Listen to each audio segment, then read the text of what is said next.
Hey, it's Matt Cisco. This is our week 3 video discussion over the media franchise that influenced us the most. And I'm going to go a little bit different here, something that most people probably wouldn't do. But the thing that influenced me the most growing up, the media franchise, would be Final Fantasy, actually, the video game series. Uh, Started playing it probably in '92, so I was 6 years old.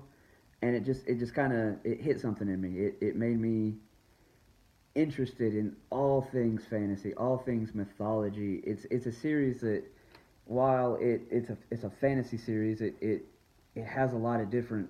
It pulls from a lot of different things: Greek mythology, Norse mythology, uh, Far East mythology, Indian mythology, and it's one of those things that once I started playing it, I was hooked. I wanted to know more about, who was Zeus, who was Thor, who was Bahamut, and it's one of those things that it's stuck with me, and I've played every game in this series, and anytime a new game comes out, I'm instantly interested in what's going on.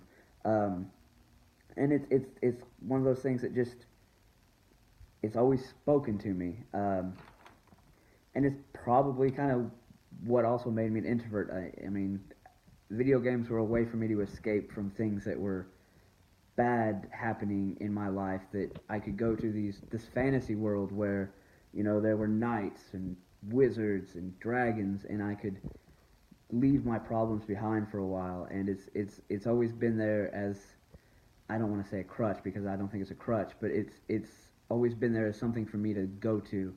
And it was I mean, instrumental. Video games in general, instrumental in forming me as a kid. But that being said, the NES was an 8-bit system, and technology wasn't anywhere near what you could do these days with, the new Xbox and the new PlayStation or whatever.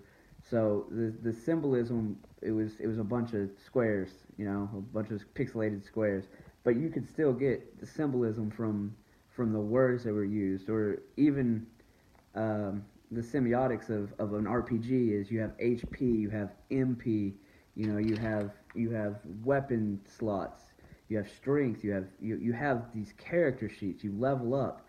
So it's not like there's not semiotics there to see.